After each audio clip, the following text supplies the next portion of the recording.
Good afternoon mga kababayan, ma'am sir. This is Jam, the Filipino channel ang inyong pong lingkod. So today is April 27,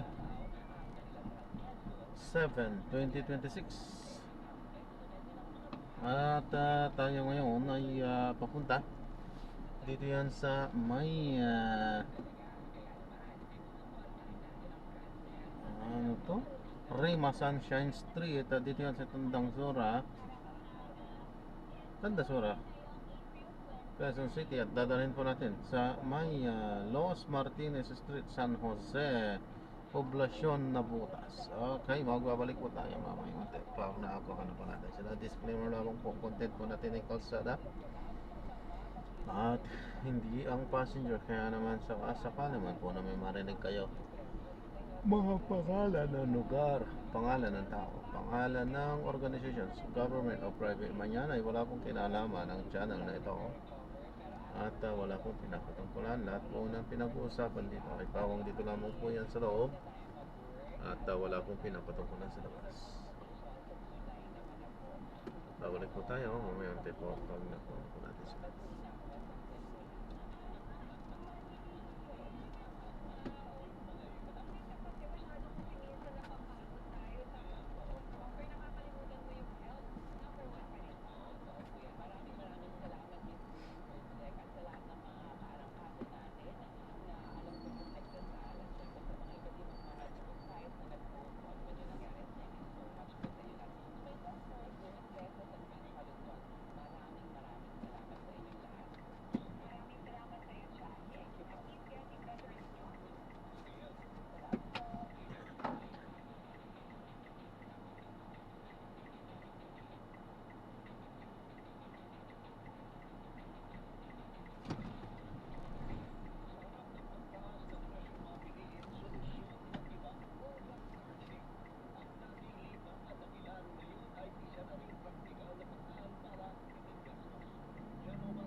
Hey, good evening.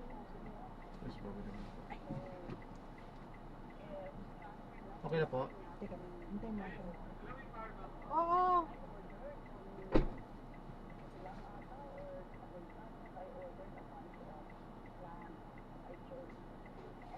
Sarap naman.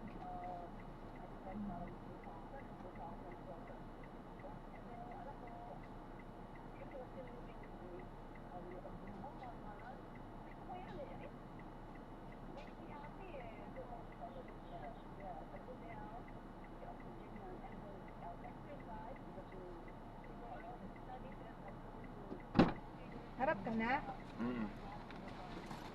May dala ata si kuya. Dito ka na sa likod.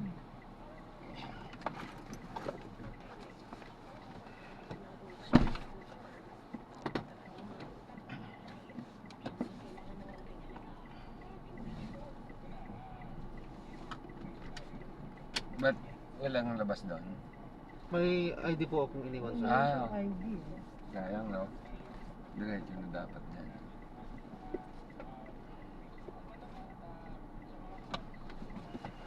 Hindi naman siya papapasukin.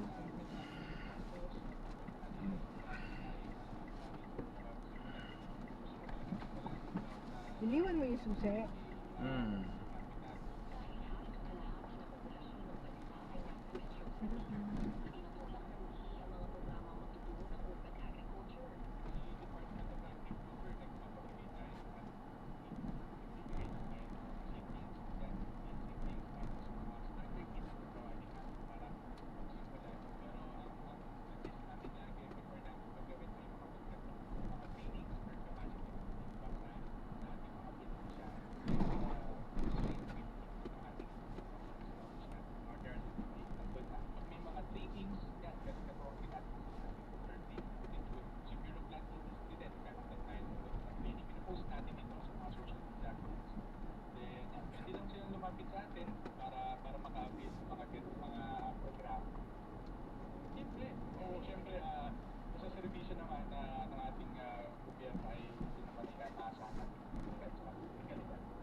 Taas ng tanto. Pangit ang hapsin. Kuya, ang dami.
Sige.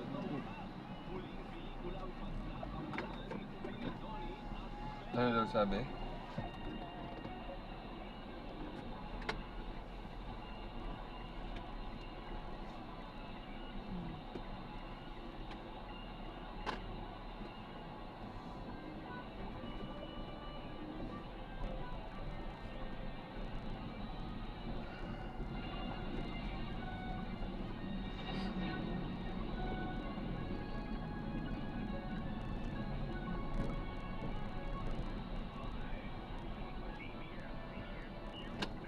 Ilang oras ang, ilang minuto itiin natin?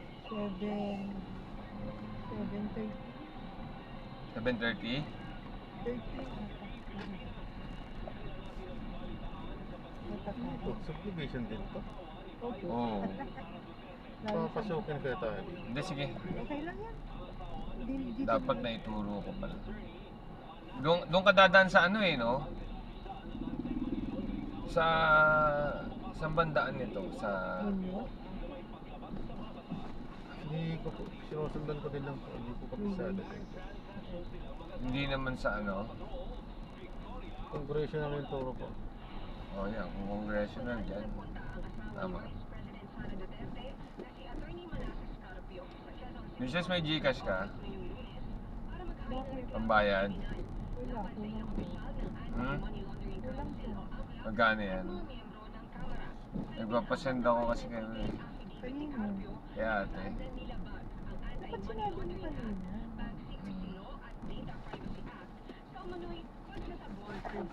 May 50 pesos pa ako rito. Tsaka may 100 pa ako dito. 180 lang po. Magkano?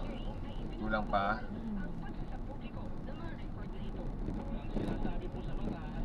Tawagan mo kasi M.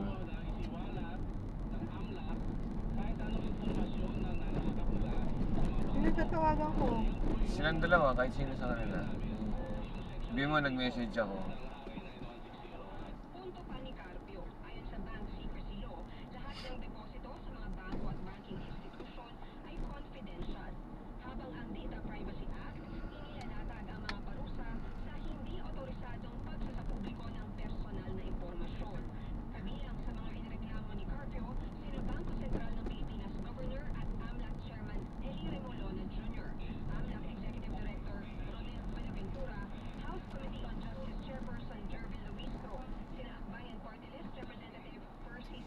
sinasagot eh. Kasi busy sila.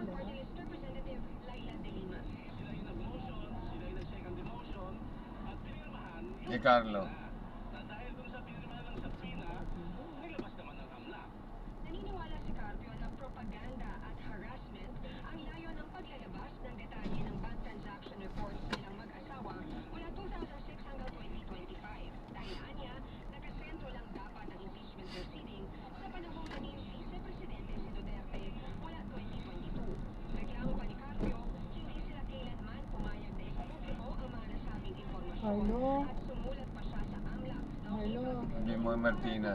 Message. Carlo. Basahin yung message si Papa Kamo. Hello? Oras na matanggap ang kopya ng reklamo. Ayon sa AMLA, Pakisabi kay Martina, basahin yung message ka mo, urgent. mula tungkol sa umunay suspicious Pupunta na kami sa kay Bobote. uugnay kina Vice President Nasa ano na kami, Grab. niyang asawa na si Grab. Atty. Manasseh Carpio. Nagkakahalaga umano ang mga ito ng 6.7 Ngayon na daw. pesos mula Hindi sila 2025. Dito sila, hindi sila makontak Ni eh. Carpio, walang katotohanan ang mga ito. Dagdag ni Ha? Banaw, sasagutin nila ang AMLAC report sa tamang panahon kung mabibigyan sila ng kopya. Hindi na siya nagkomento tungkol sa kawalan ng deklarasyon ng cash sa mga SAL-E ni Duterte mula 2019 hanggang 2024 at sa alegasyong nakatanggap ang mga Duterte ng Hello? pera mula sa umano'y drug lord na si Samuel Carl,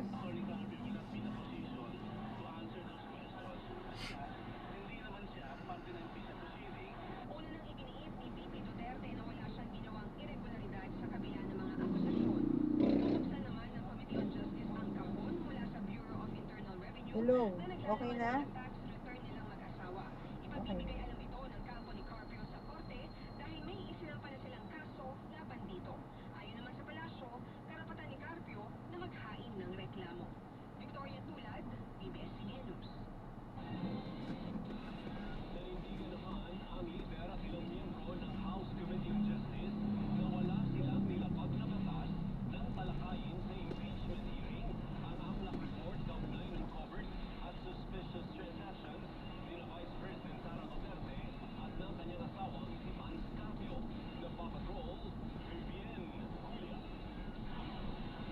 We did not violate any law. Ito ang paninindigan ng chairperson at mga miyembro ng House Committee on Justice na pinangalanan sa reklamo ni Atty. Manasseh Carpio kaugnay ng paglalabas sa impeachment hearing ng ulat ng Anti-Money Laundering Council tungkol sa covered at suspicious transactions niya at ng asawang si Vice President Sara Duterte. Gihit ng mga kongresista na sa kapangyarihan nila na magsabina ng mga dokumento kaugnay ng impeachment proceedings laban sa bise. This is an accountability mechanism and therefore, the exception provided in the Bank Secrecy Law must be interpreted in such a way that it should cover any other confidentiality in other existing laws. Otherwise, wala nang Ano daw code pa? impeachment on the ground of unexplained wealth. Kampante po tayo na hindi yan magpo-prosper dahil wala naman po kami Next, sa kanya. na batas. Power ng committee to subpoena yung mga dokumento na mga relevant para doon sa pag-prove ng mga impeachable offenses. Ipinaliwanag din nila kung bakit kasama sa tinignan ng komite ang covered and suspicious transactions ng asawa ng bise kahit hindi siya public official. He is married to the vice president, and they're under the laws that we have in the country. Their properties are communal in nature, so there should be every reason to give to the properties of both spouses. In principle, ang ibig sabihin niyan, ang pag-aari ni VP ay pag-aari din ng husband. At ang pag-aari ng husband ay pag-aari din ni VP. Pinuna nila de Lima at Diokno ang umano'y pag-single out sa kanila sa reklamo ni Carpio ngayong kolektibong desisyon ng House Committee on Justice at hindi ng ilang kongresista lang ang paglalabas ng subpoena para sa ulat ng AMLC. Harassment na naman ito, panggulo, panglihis ng issue. But I don't feel at all intimidated. They cannot stop us from doing our imperative constitutional duty. Naniniwala sina De Lima at Diokno na hindi makaapekto sa proseso sa Kamara Check mo daw, ang Papa. reklamong inihain ng asawa ng bise hanggat walang inilalabas na temporary restraining order kontra rito. Vivian Bulia, ABS-CBN News. Kalsado na ang isini at si John Okay na? Hindi mo okay na.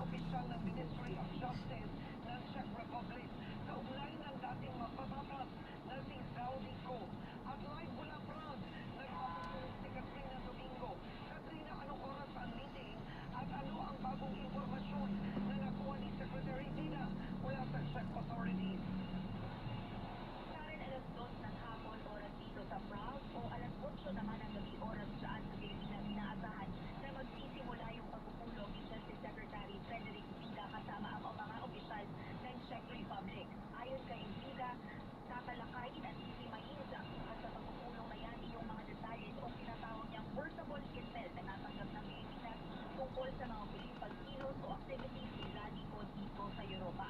Pero sa ngayon, ang mga detalye ng report na yan ay hindi pa isinasa publiko sa DOJ. Definitely not that yan. With what already I know now, already we understand that the purposes definitely not that yan. Ito ang pahayag ni Justice Secretary Frederick Vida nang tanungin kung may mapapala pa ang Pilipinas sa pagbiyahe ng Department of Justice sa Czech Republic. Ngayong wala pa rin linaw kung nasaan na ba at kailan maibabalik sa bansa ang dating mapapatas at ngayon ay ugat ni Zaldico. Ayon kay Vida, sinimulan na noong weekend ang pag-validate ng mga naging pagkilos ni Zaldico sa Europa. Basically, this is tracking kung ano yung nangyari. Diba? So, medyo mas maliwanag na mga detalye at datos kung paano nangyari. Paano nangyari na umabot na dumating sa atin yung balita na napataan, nakita, at na-accost si former Congressman Zaldico ng Senado. Yung mga detalye po medyo hindi po namin mailala dahil we've gained some workable intel kung paano nangyari, no? Kung paano yung nangyari. So, we know that. Actually, kung saan siya naroon, I will get more information. Bigat ni Vida, sa ngayon ay wala pang impormasyon kung nag-apply na ba si Ko ng political asylum sa ibang bansa para maiwasan ang pag-uwi sa Pilipinas. Samantala, pinanindigan naman ng Malacanang na walang mali sa pag-aanunsyo ng Pangulong Ferdinand Marcos Jr. na nahuli na si Ko kahit na wala pa palang katiyakan kung nasaan na ang dating mambabatas na nasasangkot sa malawakang korupsyon sa mga flood control project. Sa bawat kilos ni Zaldico, ang nalaman ng gobyerno, mas maganda ipaalam sa inyo kaysa sa iba niyo pang malaman. Kapag ka nalaman namin at hindi namin inanunsyo, sasabihin niyo naman sa amin, bakit hindi inanunsyo? So mas maganda i-anunsyo namin, pero hindi namin sinabi agad na mahuhuli. Kaya nga sabi dito, nakikipag-coordinate ang Pilipinas sa Czech Republic. Tungkol sa kalagayan ni Zaldico. Hindi naman sinagot ng Malacanang si Justino ang nagbigay sa Pangulo ng impormasyon na nahuli na si Ko at kung sino ang nagpayo na dapat na ito ihayag sa publiko. Sa amin po ay hindi ako makakapagsalita kung sino yung bigay sa kanya ng report na ito, pero maingat po ang Pangulo sa pagbibigay ng panunsyo sa ating taong bayan. Kaya huwag ipahid sa Pangulo ang salitang aresto dahil hindi po niya yan ginamit. Isang araw bago ang inaabangan na pagpupulong ni Vida sa Ministry of Justice ng Czech Republic, nagsimba ang kalihim sa Church of Our Lady Victorious and the Infant Jesus of Prague, isang tanyag na pilgrimage site para sa mga Katoliko. Kasama sina Chief St. Council Dennis Chan at Philippine Ambassador to the Czech Republic Eduardo Martin Benez. Sinabi ni Vida na ipinagdasal niya ang kanyang pamilya, kalusugan at ang tagumpay ng misyon ng DOJ na maibalik sa Pilipinas si Ko na nahaharap sa kasong malversation kaugnay ng mga palpak na flood control project. Ayon kay Vida, sakto rin ang kanyang pagsisimba na natapat sa Ebanghelyo tungkol sa paghanap sa nawawalang tupa. Finding lost sheep. Did you find your lost sheep?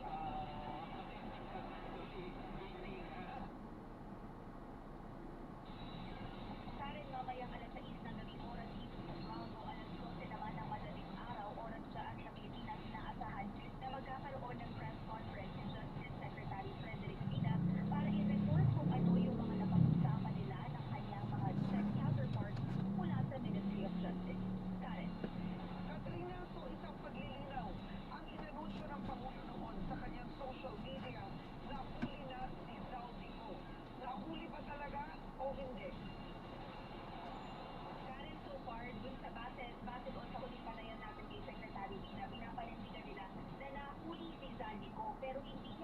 yung tanong kung ilang araw ba na pasailalim sa kustodiya ng Czech authorities ang dating mambabatas. Ayon sa kanya, ang detalye niyan aalamin niya mula sa kanyang mga counterparts mula sa Ministry of Justice mamayang hapon. Pero nauna na rin sinabi ni Vida na may posibilidad na wala na sa Czech Republic si Zaldico. Karen. So, ibig sabihin, kung nahuli umano si Zaldico, posibleng nakawala na. Ganun ba yun? Yes, Karen. Yung explanation kasi nila dito ay hinahalin tulad nila doon sa nangyayari o karaniwang nakikita natin sa immigration sa mga airport kung saan kung wala kang sapat na travel document ay pansamantala kang pupunin o i-apprehend o i-accost ng mga immigration officials. Pagkatapos niyan ay eventually kapag na-provide mo naman yung travel document mo, hindi ka nila matatawian o kung hindi mo ma-provide yung travel document mo, hindi ka naman nila ikukulong dahil wala kang warrant of arrest. Ang gagawin lamang nila sa'yo ay mababalikan ka mula doon sa point of origin mo at hindi ka makukulin doon sa iyong point of destination. So far yung mga detalye niya, yung mga kailangan linawin ng DOJ mula sa Czech authorities mamaya. Karen. So, isang paglilinaw ulit, malinaw, hindi nakatitig si Zaldico sa Czech Republic ngayon. Wala siya dyan ngayon. Karen, sinubukan natin humingi ng isang categorical answer mula kay DOJ Secretary Vida noong Biyernes. Ngunit sa kasamaang palad, kahit siya mismo ay hindi siya makapagbigay ng definite answer. Ayon sa kanya, subject to confirmation and validation pa yung mga tanong na yan na umaabot na ng ilang linggo natin paulit-ulit na tinatanong mula sa Czech authorities. Ang sigurado lang ngayon, Karen, ang sinabi nila, nahuli si Zaldico at some point in time, pero hindi nila alam o hindi sila makapagbigay ng isang verified information kung ilang araw, gano'ng katagal at kung nasa ilalim pa ng kustodiya ng Czech authorities ang dating mambabatas na ngayon ay isa ng pugante dito sa Europa. Karen. Maraming salamat, Katrina Domingo. Sa ibang balita, halos 13 pesos sa diesel at lagpas 15 pesos sa kerosene ang inanunsong rollback ng Department of Energy bukas araw ng Martes. Mas mababa rito ang kwentang rollback sa mga kumpanya ng langis pero higit ng gobyerno na kaso ang kakaharapin ng Sinaloa Oil Company na mas maliit ang ipatutupad na rollback. May 10 pisong diskwento ang mga numerong simple sa gasolina rito sa Quezon Avenue sa Quezon City. Kaya natuwa ang maganda si Anthony na sa 600 pesos na lang ang kita niya sa buong araw ng pasada. Ang lumakas na siya masusundan pa ang rollback para bumalik sa dati ang presyo ng diesel na nasa mahigit 88 pesos pa rin kahit binawas na ang 10 peso discount. Ang nagkaroon sila magbaba. Magaling sila magkaroon ng mga magbabal mo. Dapat paano lang kung sila sa Lalong lumabog ni rider na si Alexander, bakit di sila ang may discount? Ngayong hirap din silang mga rider sa mahal na gasolina. Ang mga rider po kami sa gasolina eh. Nakataas po ng gasolina kaya kailangan din po yung mga rider natin. Magtatanghali na pero wala pa rin price advisory ang mga kumpanya ng langis. Malaki kasi ang diferensya ng kwenta nila kumpara sa computation naman ng Department of Energy. Sa kwenta ng mga oil companies, wala pang 10 piso ang rollback sa diesel ayon sa mga sources. Pero sa computation naman ng DOE, halos 13 pesos ang bawat presyo. Sa presko ng Energy Department, nanindigan si Energy Secretary Sharon Garin na 12 pesos at 94 centavos ang minimum na rollback sa diesel, 15.71 sa kerosene. Pero ang gasolina may dagdag presyong 53 centavos. Sa datos ng gobyerno, maglalaro na lang sa 75.93 hanggang mahigit 101 pesos sa litro ng diesel simula bukas. Ang ordinaryong gasolina maglalaro sa 72.53 hanggang lagpas 96 pesos kada litro. Sige po, ang gas station ninyo, iba-ibang gas station kasi ang presyo. Dahil depende kung malayo siya sa depot or inland siya, malayo i-deliver. Mas magastos yung pag-deliver doon sa gas station na doon. So, mas mahal po ang benta. Babala ng DOE, kaso ang kakaharapin ng sinumang oil company na hindi susunod sa kwenta ng gobyerno.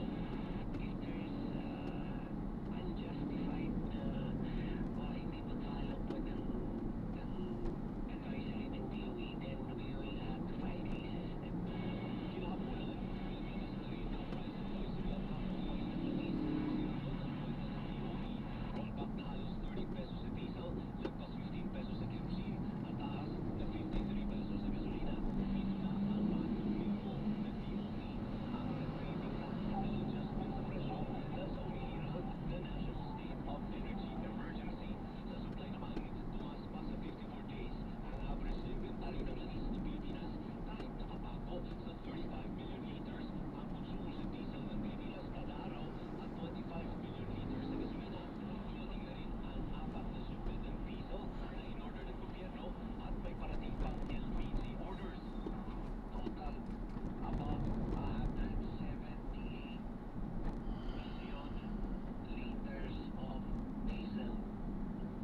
Princess, ayan yung kay ano, di ba?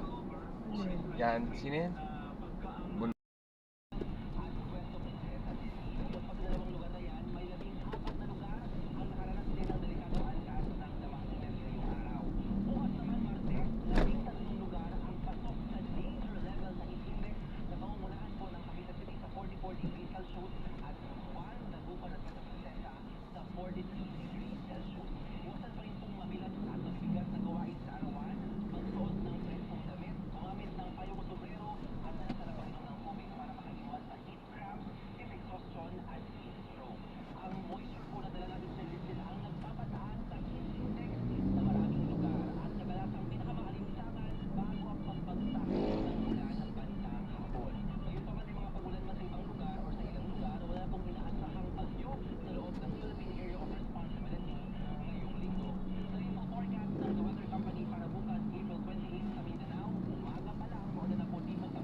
ka na ba?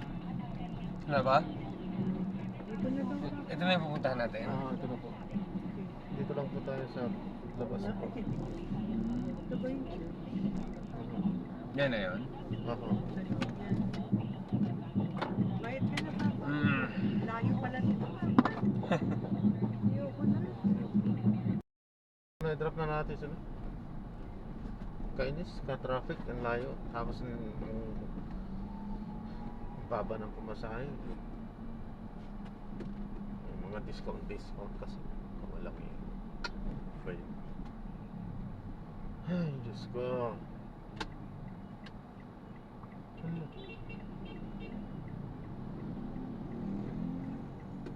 Ano? Ala.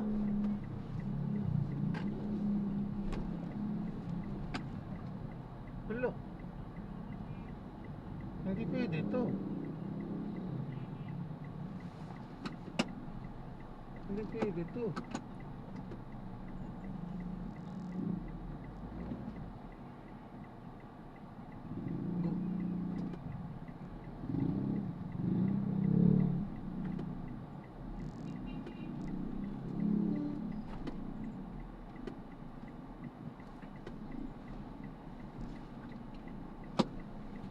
Hindi,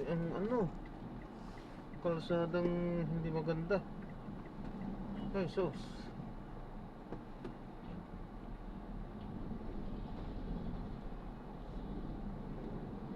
Ako. Yan, palam po.